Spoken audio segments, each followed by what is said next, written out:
go ahead and get started. I'll say a quick prayer before we begin.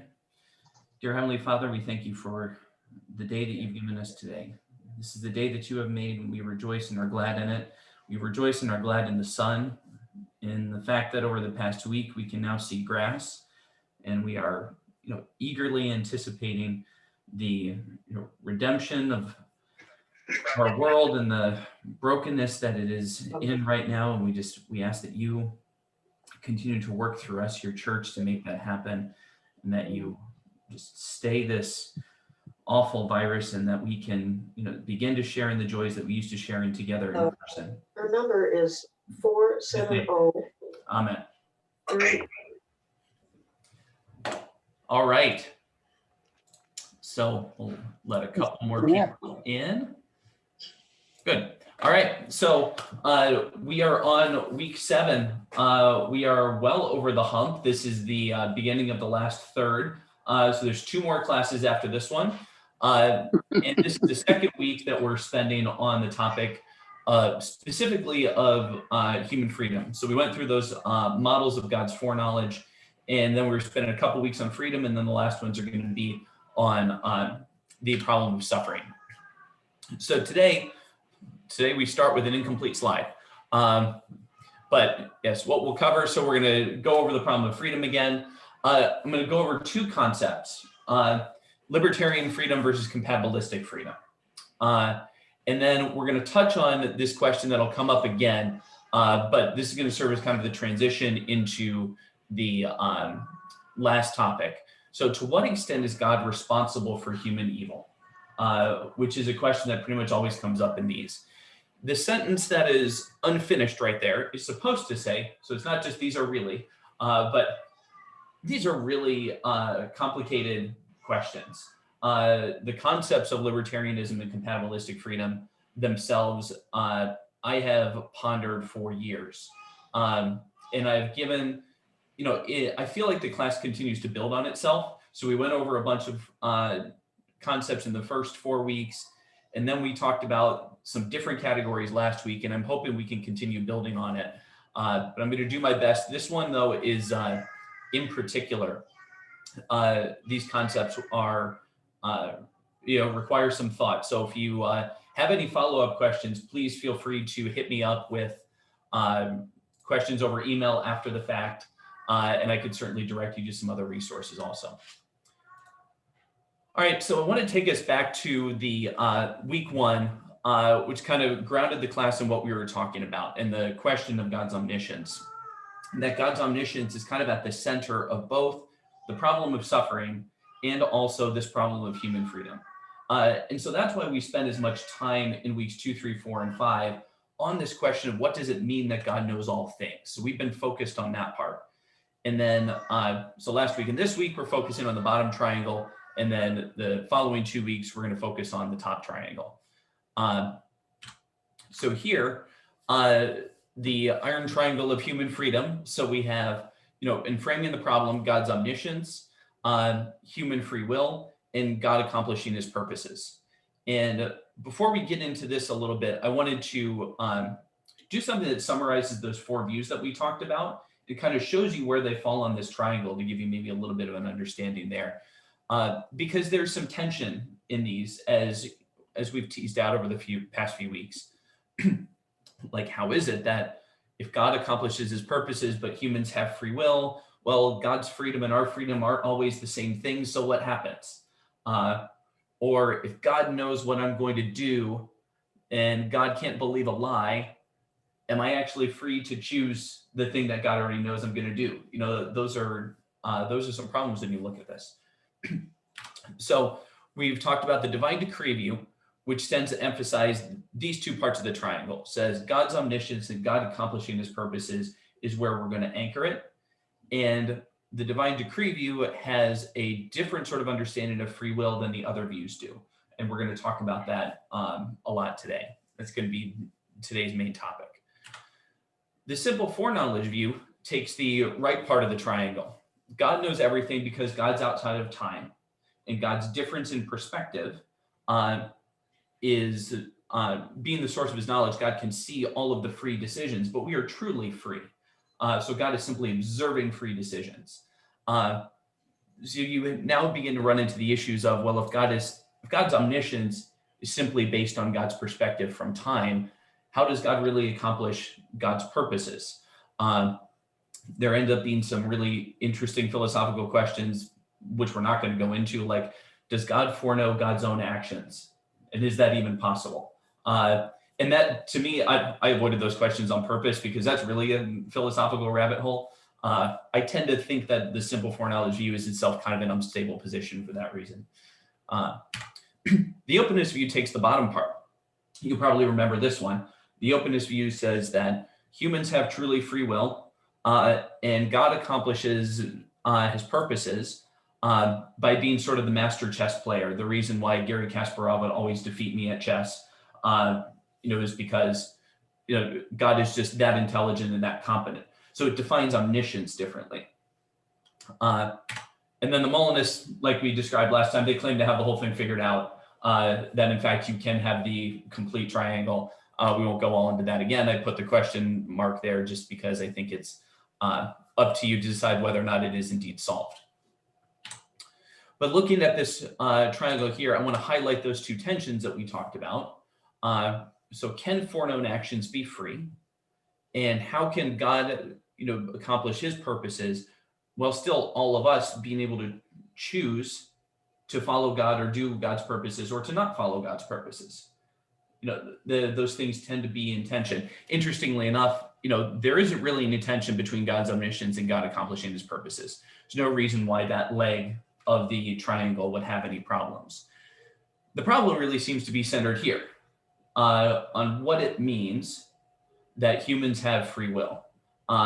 That's the part of this triangle that makes things a little bit difficult. So I wanted to go into some of the theories that theologians and philosophers have come up with. Either one would be grammatically correct. The things that theologians and philosophers have come up with to try and explain this and maybe handle the tension that's present in this triangle here. So poll questions for today. We're going to start with, I'm going to have two questions, yes, no questions. So someone is free if, this is a question of how we would define freedom. And the two questions, I'm going to ask you to tell me if you believe somebody who meets these criteria is truly free, yes or no. So the first one, someone is free if in any situation, the person is capable of choosing any possible action. So is that person free? I think like I've told you before, these aren't intended to be trick questions. So I'm going to launch that as a poll right now. All right. So we'll share results. And everybody can see here. So overwhelmingly speaking, we as the class say yes. If someone is capable of choosing any possible action in any particular situation, then that person is free. Okay. Second one, someone is free if this person is capable of, or this person chooses what their heart desires, even if their desires limit some options. And to try and explain what I mean here, I'm thinking of like the example of Ebenezer Scrooge.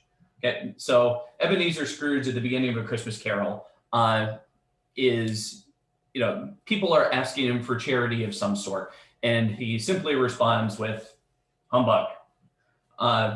Scrooge's heart does not desire to be charitable. Scrooge is not being compelled to say humbug. It is simply Scrooge's nature. Would Scrooge ever, at the beginning of the story, act like Scrooge at the end of the story, who was very generous? So it's the question of, Scrooge is able to act on how Scrooge feels, but Scrooge doesn't ever really feel very generous. So the question is this person free, yes or no? Marianne has asked a question here. If your capabilities are limited, yes, I would say assume that this is for anything that you are capable of doing. So this isn't the question as to whether or not am I free if I'm unable to fly.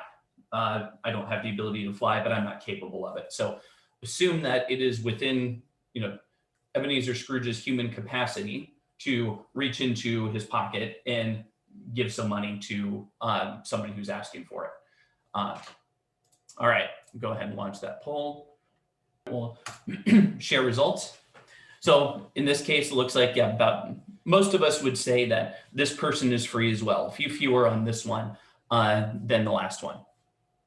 Okay, so these are two different models of how the word free tends to be used. And these are the models of what you would call libertarianism and compatibilism.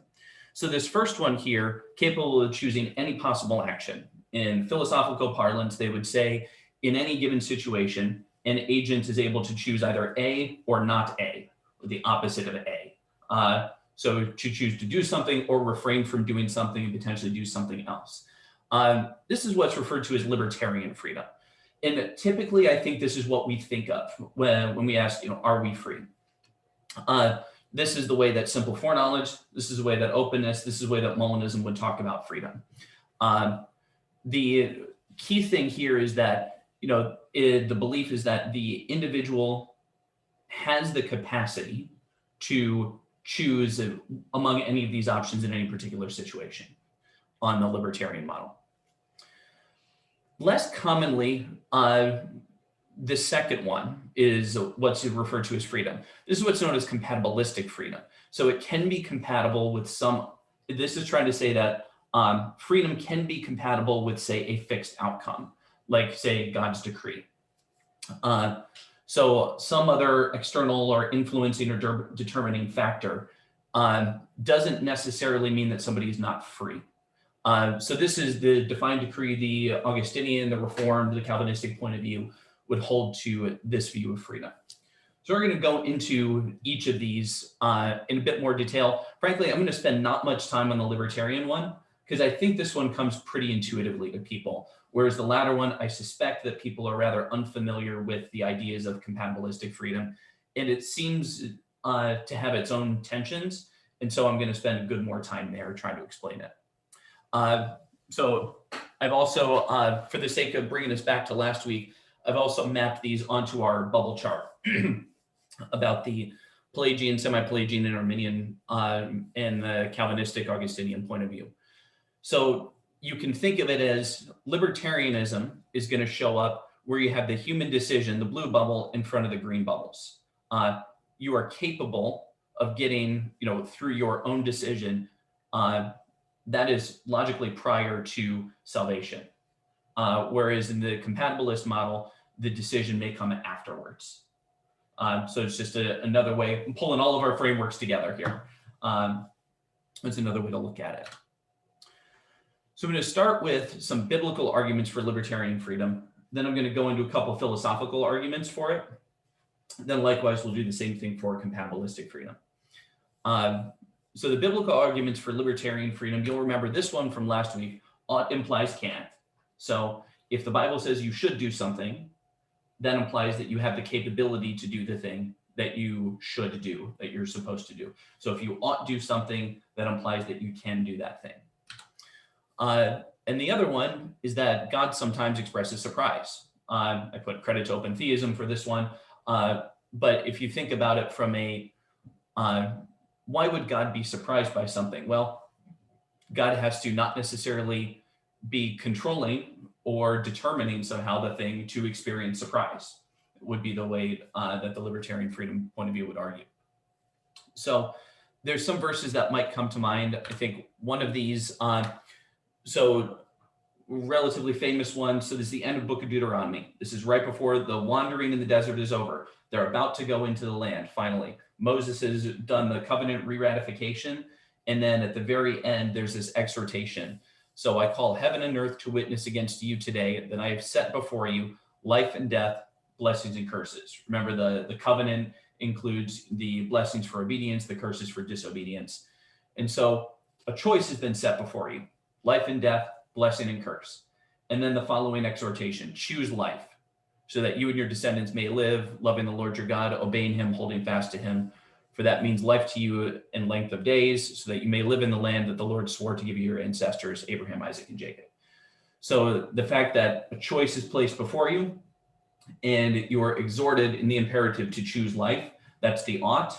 and then the argument being that implies you can make that choice. Another formulation, somewhat of a New Testament formulation. So no testing. I don't remember what translation I pulled this from. Oftentimes it says no temptation has overtaken you, but we're familiar with this one. No testing has overtaken you that is not common to everyone. God is faithful and will not let you be tested beyond your strength. But with the testing, he will also provide a way out so you may be able to endure it. This one, I'll be honest with you. When I was looking up verses in favor of libertarian freedom, this is not one that I expected to come up over with much frequency. I've always read this in sort of the compatibilistic sense, but I found 3 different sources that listed this one as a libertarian idea, including, by the way, just footnote, Jehovah's Witnesses are really keen on libertarian free will. And their website was the first place I found this. But the idea here was, you are being tested, but you won't be given a test that you can't pass. You will be given the option. God is not ever going to put anything in your way that you do not have the power to overcome. And so that sort of implies that you have said capability. And then finally, we're very familiar with this one, right? Revelation chapter 3. This is Jesus, as always, depicted looking like a Northern European with perfect hair. But Jesus standing at the door knocking. So Revelation chapter 3, verse 20, listen, I am standing at the door knocking. If you hear my voice and open the door, I will come into you and eat with you, and you will be with me. My goodness, has this not been the verse that has been used at many an altar call? Jesus is knocking at the door of your heart. And if you simply let Jesus in, then, all the grace is poured out for you. So that's very much a libertarian freedom point of view, that you have the ability to either keep the door closed or open the door. Contrast that with the door that the Augustinian point of view would think of, which is the door to Lazarus' tomb, which had no knob on it. And Jesus had to be the one to roll the stone back. And then finally, on the expression of surprise side of things, we didn't go over this one. I regret that on the open theism week. We should have gone through this one. So Jeremiah 32, this is, a lament about the impending exile. And so it's describing the circumstances leading up to that. So they set up their abominations in the house that bears my name, that is the temple, and they defiled it. They built the high places of Baal in the valley of the son of Hinnom to offer up their sons and daughters to Moloch, though I did not command them, nor did it enter my mind that they should do this abomination, causing Judah to sin. So again, here we have, how is it that, how is God going to be surprised other than by free choices of people who truly had the ability to either perform action A or action not A? God expected action A, but they did not A. So those are some biblical ideas behind libertarian freedom. If you're wondering, where's the verse that says humans have free will? There isn't that verse. If you're asking where's the verse that says we don't have free will, you're not going to find those exact words either. I think both sides would say Scripture sort of by implication leads to the direction that they're inclined towards. Mark, I'm sorry, I noticed your mic's off of mute, and I can't remember if that's typical or not. No. If you want to chime in. That just caught me because though I did not command it, nor did I enter my mind, but when he told them to go in and take over the Canaan land, that they should eliminate everybody so that they don't fall into the same ways that their idolatry. So he seemed to have already had the plan that if they didn't do it correctly, that this would happen. So that's why it just hit me there that now it seems like it didn't enter his mind, but he pre-warned them ahead of time, it seems, if I remember correctly. I think this, I don't know if I've thought about doing something on this particular verse. It would take a long time to go through. And so I was like, maybe I do it as a sermon. And I'm like, no, this is really not a sermon topic. So I don't exactly know how to get at it, but this one's really dense. It's a very theologically deep one because of what you said. And it's like for you, for one to say like, God, could you not have anticipated this? Like, of course God anticipated this. So what in fact is meant by those words? I'm afraid that would take us too far off topic today, but maybe I could do a follow-up on that. I Maybe agree. on- I just threw that out there. yeah, maybe a bonus video someday. Okay, so other arguments for libertarian freedom. So our experience. We have what I would call it, I'm putting scare quotes, so as if free will. What I mean by that is when we go through our lives, we don't feel as if we're watching a movie of our own life. Like there's somebody else acting and we're just sitting there perceiving it sort of like we're along some kind of roller coaster ride with no agency whatsoever. The way that we go through our lives and the way we relate to others is that we are making choices, and our entire legal system is based on the idea that people have the ability to choose either to do something or not to do something. And that's the basis for moral accountability, is the fact that somebody had the ability to do or not to do. So I think this is inarguable. Like we don't go through life feeling controlled. And so that tends to be one of the philosophical arguments that will be marshaled for this. And then the other one, I'm calling it the argument from evil. It might have a more formal name than this, but the idea is that the reason evil exists in our world is because we fallen human creatures have free will, and therefore we sometimes choose evil. Because we're free, then we will not always choose the good, we will sometimes choose evil. God cannot be responsible for the evil because of God's omnibenevolent, like all-loving and holy character. And then it's an inference from there. So it seems it's a defense of the character of God. So the mechanism by which evil comes into the world isn't from God, it's from our free decisions. Otherwise, if it wasn't, then God would be responsible for it. God would be the author of sin, but God cannot be the author of sin because God has a perfect character. Therefore, we must be the ones who are making those free choices. Otherwise, God is to blame, but it's not possible that God can be to blame. So it's sort of the argument from the existence of evil and an understanding of the character of God is then brought to bear and say, it must be that we are freely making our own choices. So that's the libertarian side of things. And I think, I haven't said anything that's too terribly unfamiliar to everybody. So I'm going to get into the other one. Like I said, we're going to spend a good deal more time on this one. So compatibilistic freedom. I'm not sure how many people have even heard that word. Maybe that should have been a poll. Have you ever even heard this word before? Yes, Kim, I see your hand up. Joy, I see yours. I've heard cannibalistic view. I was going to say cannibalistic freedom is not one that I'm familiar with, and I'm not sure it's one that I would cover in Bible Geeks. But yeah, so there's a few hands I saw up. It's not the first time I will have referred to this concept, but I'm going to go through formally this time. There's a distinction on the compatibilistic model between free choice and free will. So free choice is the ability to choose based on your desires. So if I am free to act according to how I feel, then I am free. Free will is the ability to choose anything sort of regardless of your desires. So it's sort of like to be the master of your own house.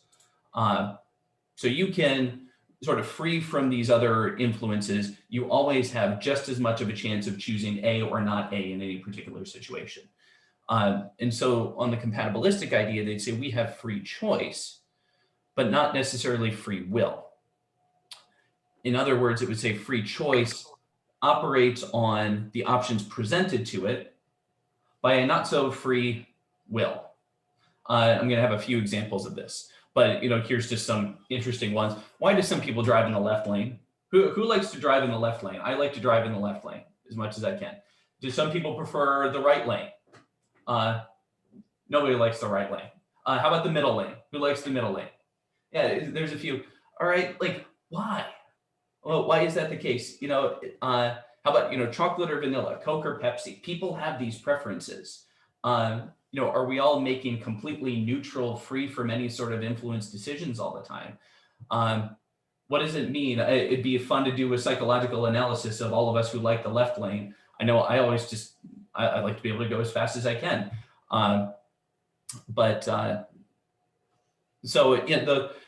We have different preferences. You see that. And sometimes it goes to an extreme. But here's a simple summary here. Arthur Schopenhauer, not a religious guy, but saying, man can surely do what he wills to do, but he cannot determine what he wills. You're starting to hear the echoes of Augustinianism in here, and original sin, and Luther, into the bondage of the will. I'm going to bring in a story, though, from that other great theologian, Dr. Seuss. Happens to have been in the news a lot recently, but I would say I added these slides this morning because I was listening to a podcast on that brought up this story from Dr. Seuss, and was like, oh my gosh, it's so perfect. So who knows the story of the Zacks? Yes, okay. So a few people, but not too many. We're going to go through the story of the Zacks. So this is funny. Kristen, make sure the kids are around. It's a Dr. Seuss story. So one day, making tracks in the prairie of Prax, came a north-going Zacks and a south-going Zacks. And it happened that both of them came to a place where they bumped. There they stood, foot to foot, face to face. Look here now, the north-going Zack said, I say, you are blocking my path. You are right in my way. I'm a north-going Zacks, and I always go north. Get out of my way now and let me go forth. Who's in whose way, snapped the south-going Zacks. I always go south, making south-going tracks. So you're in my way, and I ask you to move, and let me go south in my south-going groove. Then the north-going Zack puffed up his chest with pride. I never, he said, take a step to one side, and I'll prove to you that I won't change my ways if I have to keep standing here 59 days. And I'll prove to you, yelled the south-going Zacks, that I can stand here in the prairie of Prax for 59 years. I live by a rule that I learned as a boy back in south-going school. Never budge, that's my rule, never budge in the least. Not an inch to the west, not an inch to the east. I'll stay here not budging, I can and I will, if it makes you and me and the whole world stand still. Well, of course, the world didn't stand still, the world grew. In a couple of years, the new highway came through and they built it right over those two stubborn Zacks and left them there standing unbudged in their tracks. You can see, indeed, up top there, we have the Zacks bypass. So here are the theological questions from the Zacks, or you could say the philosophical questions from the Zacks. So this is the free will, free choice sort of thing. The Zacks, as far as we know, are not controlled by some external entity forcing them to be north-going or south-going, right? They are yet, though, bound by their nature as either one, a north-going Zacks, and the other a south-going Zacks, and that is the only thing that they are going to do, period. It is just by nature north or south-going. The whole irony in this story is that we presume that if one of them just budged a little bit, they could go back to going north and going south, and they'd be totally fine. It's a goofy story, right? We all look at it, but why do we find it funny? Well, they could get out of each other's way, but no. Even though, we presume that they could make a very small choice and end the deadlock, they will not change. Their wills are iron. They will not move to the point where the highway is built over the completely uncompromising Zacks. So even though they aren't controlled or determined, they act as if they are. They have free choice, but their will is bound by their north-goingness or their south-goingness. This is, you can sense here yet again, the bondage of the will from Luther, the fact that the creatures can be free to choose and yet not have the capacity to do anything other than what they are by nature made to do, which is either go north or go south. Perhaps a better analogy, a less whimsical analogy, but nonetheless a famous one, comes from Jonathan Edwards. So American theologian, wrote in his treatise on the freedom of the will. So not the same as Erasmus from last week. This is Edwards, writing from the Augustinian Calvinistic perspective, has a story of two prisoners. And he's trying to illustrate this difference here. about two ways in which people can be thought of as not free. So he says, consider two cases in each of which a man has offended his king, is thrown into prison, and is later faced with an offer of freedom. So this man has done something bad, goes to prison, but the king comes forward and gives an offer for the person to escape the prison. All right, so the first one, the king comes to the prison and calls to the first prisoner out with an offer. If the prisoner will come out from his cell, kneel and humbly beg the king's pardon, he will be forgiven, set free, advanced to great honor. So the prisoner repents of his folly and wickedness and is thoroughly disposed to come out, bow down and accept the king's offer, but he can't because he is still locked in, confined by the strong walls with gates of brass and bars of iron. So this is, one point of view. The person is blocked from using freedom by something on the outside, the gates, that cell, basically. This is, I will say also as a way of editorial, I think this is what people initially, when they hear about the Reformed or Calvinistic perspective, this is kind of what they think, that there is a person who wants to get out, but God has essentially stopped that person. That if God would just get out of the way, that person may in fact choose to have followed God. And it's only because God predestined that person to damnation that the person ends up not having the chance. And what if God had just let that person alone? I think that's what people, that's what I thought when I first heard about it. Edwards then presents the second scenario. The king comes to the prison, has the second prisoner's chains knocked off and his cell door opened. So here, it's not an offer. The chains are off, the cell door's open, and then he makes the same offer to the prisoner in the first case. But this prisoner has a haughty, ungrateful, willful disposition. And when the compassionate king makes his offer, the prisoner is so stiff and proud and full of haughty malignity that he cannot be willing to accept the offer.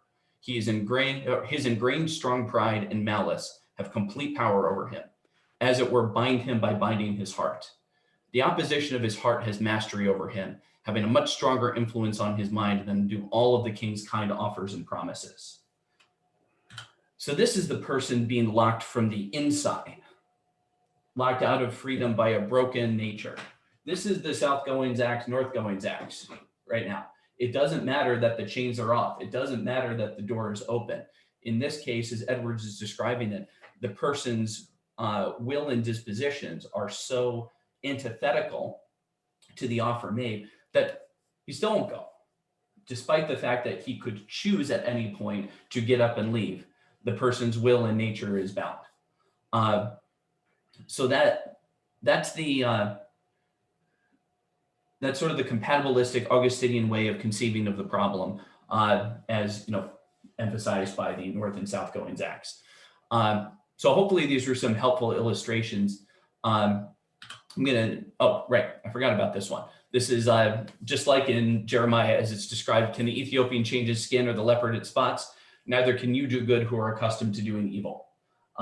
This is once again making an argument from nature, that if our natures are truly as fallen as the compatibilistic view would say Scripture says it is, then there needs to be a change. There needs to be something from the outside. The power of God must come in and take out the heart of stone and transform it into a heart of flesh before it can actually freely choose. So having given some background, I want to go through a rather extensive biblical argument for this point of view. I left these verses off the Divine Decree class before because I wanted to go into the depth that this deserves. There are multiple instances where in a single action, there are two intentions. So God has a holy and righteous intention, meaning that God, the particular action is used by God in a particular way, and humans have a sinful intention. So God is able to carry out God's will while having a holy and just intention. And those people who are the means of God's will being carried out have their own sinful intentions behind it. So they're freely choosing what their heart desires, but it is being sort of, the hand of restraint is being pulled for the sake of some particular purpose that God has. So God decrees the action take place, and yet it is freely chosen, hence compatibilism. That's the idea that a determined outcome and freedom are compatible. So the example is, this is the one that we're going to go through in depth here. God's use of Assyria against Jerusalem in Isaiah chapter 10. But we also know the story of Joseph and his brothers in Genesis, the latter part of Genesis, and then the crucifixion of Jesus from Acts chapter 4. Both of those we've gone over before in a little bit more detail. But let's go through this example of Isaiah chapter 10. I doubt it's one that we turn to frequently. So I'm not sure if we all are familiar with the background. And so I'm going to give the background before we get there, because it is actually a complicated time in Israelite history. All right, so the background here, my professor called it the Assyrian question versus the Assyrian crisis. I don't know if that's actually formally in biblical studies, but it was what helped me remember the differences between the two times things got really bad with Assyria. So this is the first one. So the United Kingdom, this is the kingdom of Saul, this is the kingdom of David, this is the kingdom of Solomon, divides after the death of Solomon. And you get what you see on the top here. This truncated my map a little bit, but you have the northern kingdom of Israel. So that's the 11 tribes not named Judah. And then you have the southern kingdom of Judah, the one tribe named Judah. And you have Samaria is the capital of Israel. Down here, not marked, but Jerusalem, the capital of Judah. So a few hundred years afterwards, you have King Ahaz. This is in 2 Kings 15, I think, in 2 Chronicles. I'm not even going to try. I wanted to say like 18 or 28. The second number is an 8. It talks about this. So King Ahaz comes to the throne in Judah, and immediately he's met with a question. The Assyrians, who are, can you see my mouse cursor? If you can, the Assyrians are over here. So they're not on the map right now. But the Assyrians are about to attack Israel. And Syria, up here in yellow, and Israel want Judah to help them fight the Assyrians who are about to invade. So they come to Ahaz and say, will you help us? Ahaz says no. And then they say, well, some kind of friend you are. And they decide to attack Judah. So instead of allying with them against the Assyrians, they've now become enemies against Judah. So what does King Ahaz do? Those of you who know the story know. Ahaz goes to Assyria, so the people who are going to attack, and says, help, protect me from them. And in so doing, also goes to the temple, plunders the temple treasure, and gives that as a tribute to the Assyrians, and makes offerings to the Assyrian gods in quite obvious violation of the covenant. Assyria says, okay, we're going to do it anyway, sure.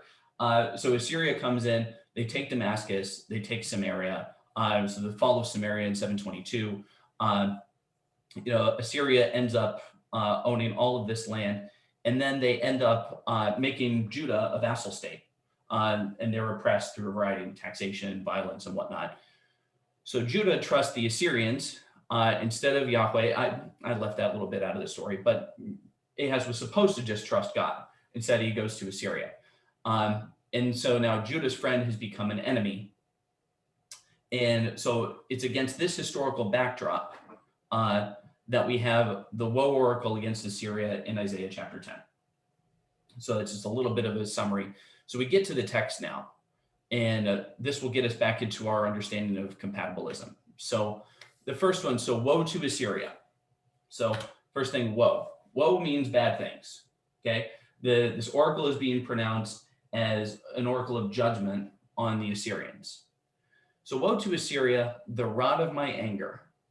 The staff in their hands is my wrath. I will send him against a godless nation. Okay, that's interesting.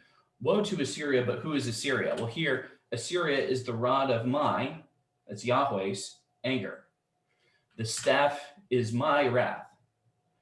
So the Assyrians, God is describing the Assyrians as his tool to be sent against a godless nation, that's Judah. But he's pronouncing woe.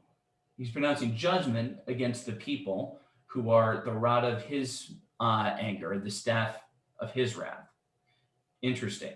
Let's go on. I am sending him. I, Yahweh, am sending the rod of my anger, the staff in my hands of my wrath. I'm sending them against a godless nation. I will command them to go against a people destined for my rage, to take spoils, to plunder, and to trample them down like clay in the streets. Okay, so God is pronouncing a woe upon Assyria, who is carrying out his plan. God is using Assyria against the godless nation, Judah, pursuant to the covenant curses for sin. So we went over how Judah did in fact violate the covenant, and that, we are Leviticus 26, Deuteronomy 28 describes how, for disobedience, you're delivered into enemy hands. The high places in the altars are going to be cut down. They weren't supposed to be there in the first place. You will be scattered among the nations. There's many, you could go through there are many more curses than blessings. Then here's a question. Was it God's intention to eliminate Israel and Judah? I think we know this, and Mark's, head is shaking in the correct direction. No, of course not. That's not the point. And, there's the covenant with Abraham, there's a covenant with David. This is covenant discipline, but this isn't total destruction. And that's important. God is not trying to destroy them. God is trying to bring discipline and using Assyria, the rod of his anger, to do so. In fact, a little bit later, he says, on the day the remnant of Israel and the survivors of the house of Jacob, who will no more lean on the one who struck them, that's Assyria, but will lean on the Lord, the Holy One of Israel in truth, a remnant will return, the remnant of Jacob, to the mighty God. And there are, covenant provisions for repentance and restoration. So this is consistent with that. If they confess their iniquity and the iniquity of their ancestors, their uncircumcised heart is humbled and they make amends. I will remember my covenant with Isaac and Abraham and Jacob in the land, and they will be essentially restored. Not to go through the whole thing. So God does not intend to destroy them using Assyria. God is just bringing Assyria upon them for the purpose of covenant discipline. In fact, God is even reassuring them in that previous verse that the punishment will abate. Okay. The Assyrians, however, this is not what they intend, nor what they have in their mind, but it is in his heart, that is the king of Assyria, to destroy. So what did we just say God's intent wasn't to do? God's intent is not to destroy them, but it is in the heart of the king of Assyria to destroy them. Remember, this is a woe oracle on the Assyrians. So they're the rod of my anger. They're the staff of my wrath. I am bringing them against the godless nation to bring discipline, but this isn't what they want. They want to destroy them and cut off a nations, not a few. For he says, the king of Assyria, by the strength of my hand, I have done it. And by my wisdom, and I have understanding, I have removed the boundaries of the peoples and have plundered their treasures. Like a bull, I have brought down those who sat on the thrones. This is what, God is talking about the king of Assyria's attitude, saying the king of Assyria is trying to destroy them and has this very haughty and prideful attitude. So God's intention is to bring discipline upon Israel, but to ultimately restore them. Assyria's intention is to plunder them and ultimately destroy them. So what's God's response to this intention of Assyria? When the Lord has finished all his work on Mount Zion and Jerusalem, he will punish the arrogant boasting of the king of Assyria and his haughty pride. So God is using Assyria against Israel, but is punishing them for their pride and their arrogance. So they have a sinful intention that is being let out a little bit, but not all the way, right? They want to fully destroy. God's let it out a little bit for the sake of discipline, but they still have the sinful heart. And I think we all know that, we are not just judged on the sinful actions that we do, but we are also judged on the sinful nature of our hearts. Sermon on the Mount should make that relatively clear. It's like, you've heard it say, do not commit murder. I say, don't be angry. You've heard it say, do not commit adultery. I say, do not lust. Like the idea that the intentions of our hearts are sinful, not just our actions, are in view here.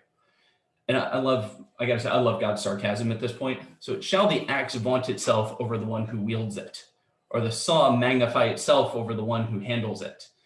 As if a rod should raise up the one who lifts it up, or as if a staff should lift the one who is not wood.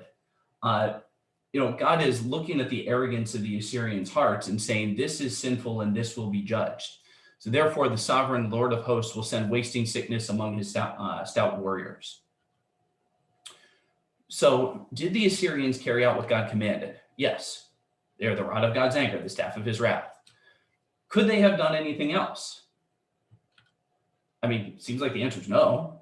God is using them. They are the means by which God's discipline is coming against Israel and Judah.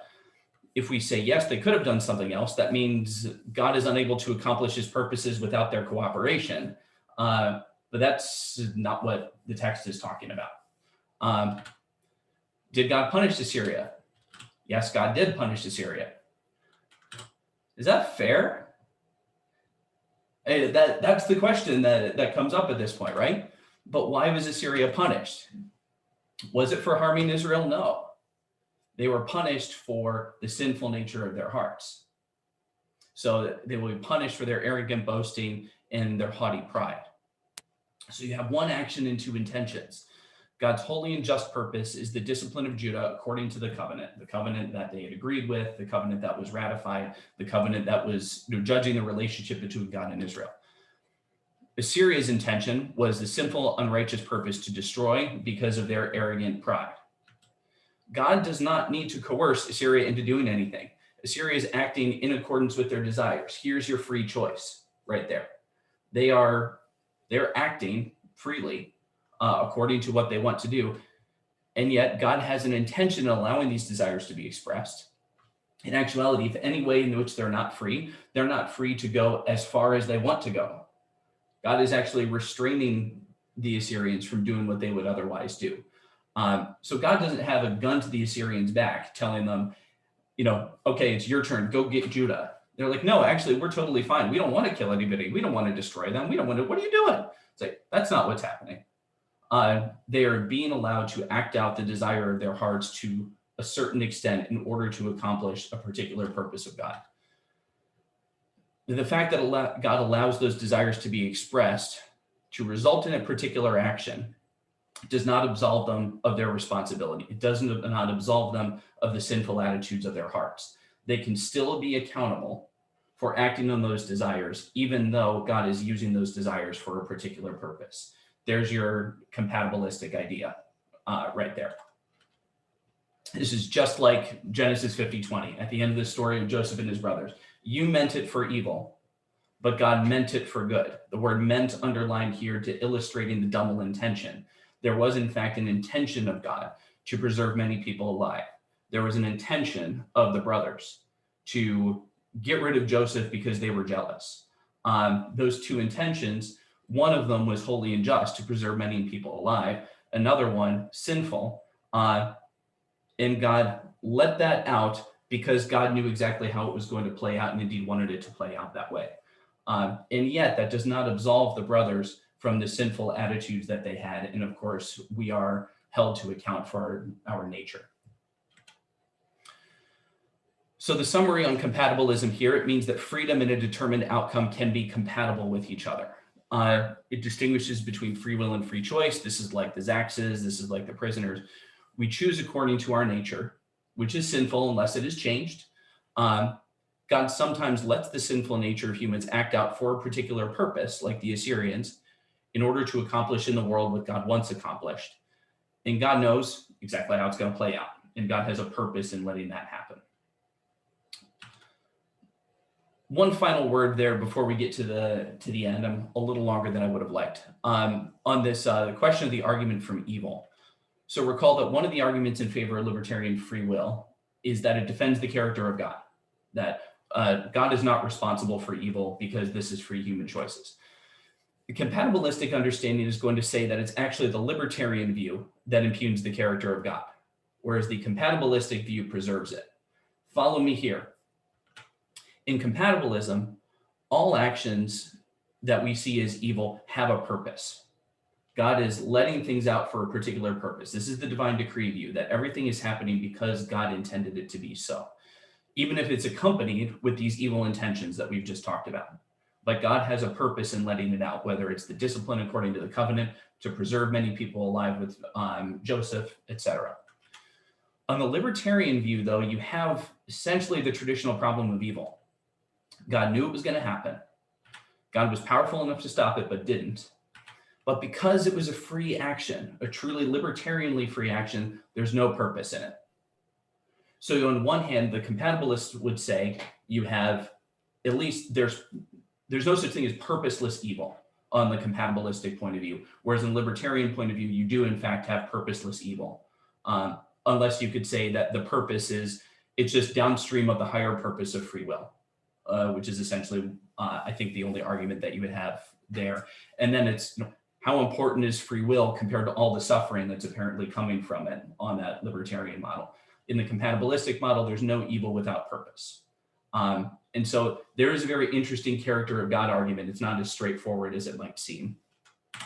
In my final little note here, open theism actually can escape that trap because it denies that God actually knew the evil was going to happen. So if you say that God didn't know that it was going to happen, then in fact, the open theist can escape this problem. Simple foreknowledge and Molinism, though, have trouble with it. Kevin Murphy, your hand is up. I've been struggling a bit to really feel like I understand what you mean, or what the compatibilist approach means here from the beginning of the discussion. And I just sort of realized what my problem was. I tend to think of these things rather linguistically and logically, and I realized, oh, I'm not sure I understand what is supposed to be compatible with what in this view. Is this view suggesting that my freedom is compatible with God's freedom, or my will is compatible with the will of God? Kind of like now you're describing the Assyrians, that they had a will which was very different from the will of God, but somehow their will was compatible with that of God. Is that what the concept is supposed to say? Well, so the word compatible would be that a determined outcome is compatible with freedom. So Okay. there's a way that you can have a certain outcome while still having free choice. So those are compatible with each other. And when we think about that in terms of the Assyrian context, the outcome that God has determined is compatible with the choices of the Assyrians, and probably compatible with the choices of the Judeans as well. Yeah. So I mean, all of them. You'd say that people are making free choices is distinguished from free will. Free choices, and God knows and is indeed ultimately orchestrating the circumstances that result in the sequence of choices that God is decreeing take place. Okay, this is helpful. Kim. Yeah, so the way that I learned about compatibilism that may be helpful, I learned it through Millard Erickson in his systematic theology book. And he basically said that it's this our desires when we're created, we're shaped by the way that God actually creates us. And then the way that he shapes us also by the experiences he gives us in our lives or whatever, so that then he's the one who's kind of shaping what's going on in the background so that our desires or our choices that we will make are compatible with what his will is for our lives and for all of history. Yeah, I like that. Sort of like we operate on the plane of choice and God operates on the plane of will is a way to think about it, or like on desires. Mm-hmm. God operates on, the disposition of our heart. And that's the idea on the Augustinian model, irresistible grace, that, change my heart, O God, create in me a clean heart, O God, incline my heart to your will. That action then changes your dispositions, and your choices are downstream from what you're disposed to do. Mm-hmm. Yeah. And one other thing about the Edwards thing with the gates, mm-hmm. is that my whole sense of the whole thing, and this was my response to when you were talking about that, is that our sinful nature is the one who puts the gates up, right? Mm-hmm. is makes us locked in and away from what God has created us to be. And yes, we could argue that, God puts those gates around so that we can't get near him. I know, but the point is it's more like God then, when we receive his grace, Mhm. and his salvation, he tears down those gates and Yes. allows us to make those steps to come out or to do what we're going to do. So instead of thinking that he's the one who's locked us in, it's our sinful nature Yeah. that's locked us in, and he's the one who actually sets us free to Yeah. give us more choice than what we had if we had just stuck with our sinful nature. Almost would have been interesting if Edwards had reversed those examples and talked about the bound will first, and then the second one, the movement of faith is made, and the king, knocks down the barriers. Yeah. Rob. Yeah. So what I'm going to say has questions in it that sound rhetorical, and they are not. Like, I actually want answers here. And the context for I don't this know which is, is worse. well, so the context is, I don't know if it's been apparent just in this class. I have a weird brain. It does not think like most people do. And that is sometimes very helpful and sometimes a real problem. And here it may be both. I may be missing something.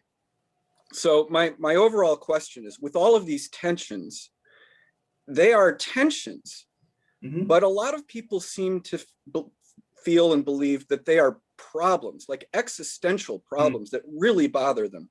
And I just don't get it. So, just running through them, if God can predict all our choices, do we really have free will? Well, if you want to say, no, we don't, because I want to define free will that way. Okay, but why does that bother you?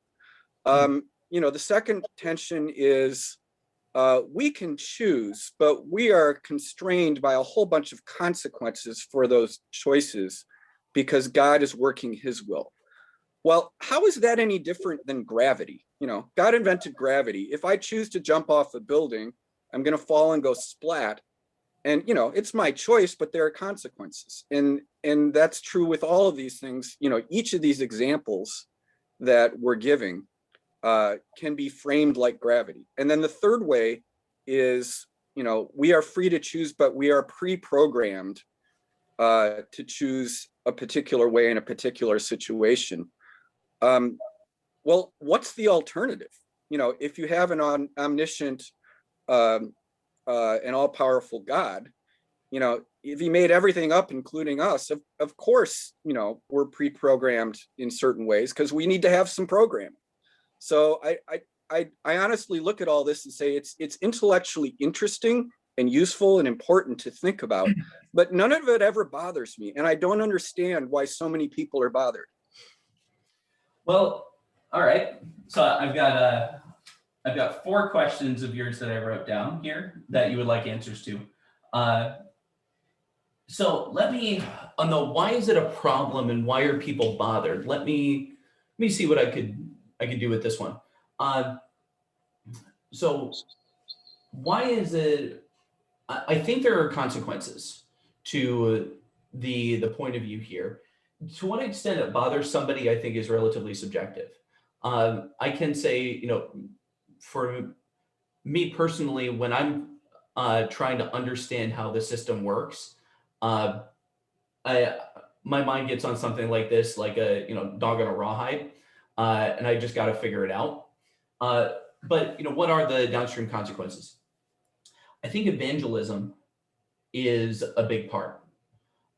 So if you are preaching as the means by which God is reaching people, versus it's actually up to you whether or not you preach in a way that affects people to make their own autonomous free choice to come to Jesus.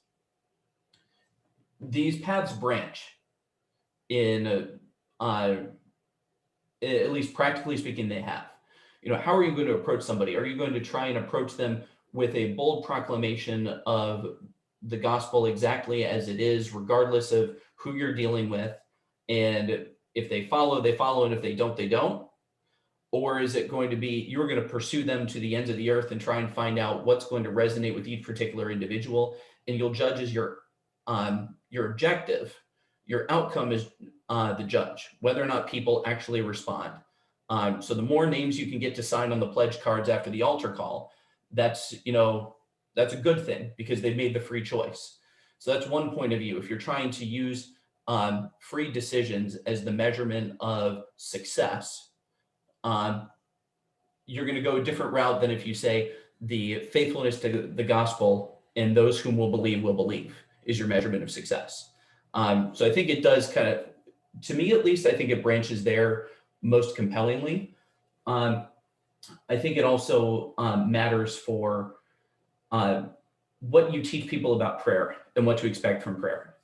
When it comes to God's foreknowledge and God's foreordination and providence of things.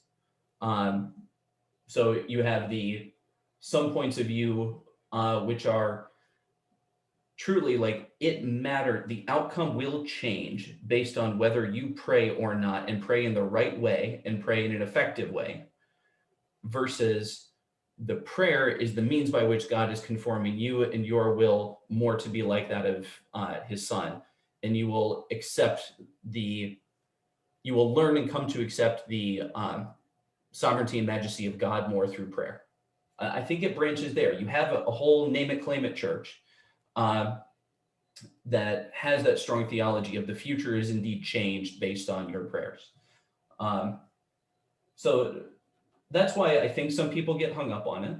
And you can disagree with that. That's fine. I'm just trying to, explain the point of view. How is it not like gravity? I actually don't know if it's not all of that unlike gravity the way that you're describing it, because your other point, like what's the alternative, or of course we're programmed, I actually think is very much correct. How could it be otherwise? This is one of the things I have with Molinism actually, which is how can there be beings with wills that God didn't create? Didn't God create all of those people, or how are their wills independent of God's will? God ultimately decides the nature of each person. And so I think it has to be that way. And I think, Rob, that's a pretty good argument for a compatibilistic view of things. I don't know if anything I just said was particularly satisfying, but I tried. Well, what I'd say is you didn't directly answer the core question, but you did indirectly answer it. Okay. I think. So most of what you said goes to why these questions are important, not Okay. only intellectually, but practically. Mm-hmm. That is different than why some of the possible answers bother people so much. Oh, I see. And but Yeah. it indirectly answers it, because I think one of the main reasons people are bothered by some of these alternatives is because they don't like the practical conclusion of this answer versus that answer. I think that's right. I think that, people, how about this? I think people can be bothered by the fact that I feel free, but I'm being told I'm not. And then I think people can be bothered by the fact that God isn't necessarily in control. And, that could lead you to one or the other point of view.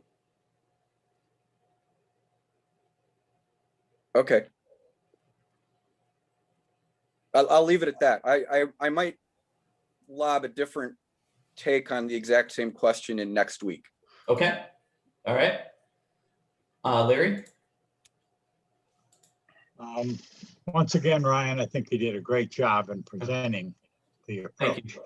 And partially in response to Rob's statement, excuse me, people want to be involved in their own life. More so, they want to be the God of their own life, in essence. They want to make the decision, and they think their decisions are more relevant than God's decisions because it affects them. And I think what we're seeing as you go through this is that God really does know what he's doing, and he's got this all worked out. And so our job really is not so much to get it all figured out, but to realize that our job is to love God and in so doing, to trust him. And that settles everything. It's good enough for me. Yeah, Joy, I see your question in there. Does it bother you to think that you're determined by your genes? I mean, a little bit, right? It's because we have this experience that we are making choices. But I have to tell you, there is, when I started thinking of myself this way, that, as I've said a few times, I'm not a master in my own house, that there are things that are, they're sort of overriding desires or inclinations that I'm reacting to. There's something about becoming aware of it that starts to make you realize, I think, when your will is starting to go awry of where the will of God would otherwise have taken you. And so I don't know if it's genes, but fill genes in with whatever we want, nature, disposition. But I also started to feel kind of like, and Rob, I don't know if you meant it the way that I took it, but how could it be otherwise? Like, we have an operating system. There's, hardware, which is our bodies. There's firmware, which is the, inclinations and desires and everything that, just like our dreams or our thoughts, they seem to pop in there. I don't control them. If I really wanted, I feel like a real libertarian point of view is that you could be like Book of Mormon, turn it off like a light switch. Anybody, maybe I shouldn't tell everybody I saw that musical, but I did. And it had this song where they were talking about being able to just turn off, the Mormon trick is to be able to turn off your sinful desires. It's like, no, that's not really how we are. So whatever it is, there is something else that's in me that needs to be conformed to the will of God, however that happens. So Kim, your hand's up again. Yeah, just one other thing that I found also very helpful in Erickson's discussion of this was, what kind of choices are we talking about here?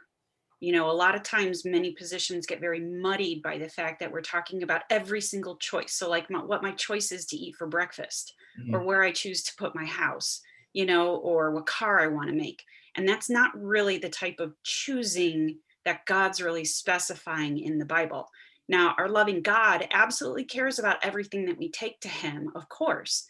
But when we're talking about these types of choices, it's really about, the real right and wrong, the righteousness, the things that, specify in the law, how we treat other people, how we treat God. Those types of right and wrongs are really the choices that we should really keep it in our minds. Mm-hmm. See Kevin Murphy question in here too. So our freedom is a function of our limitations.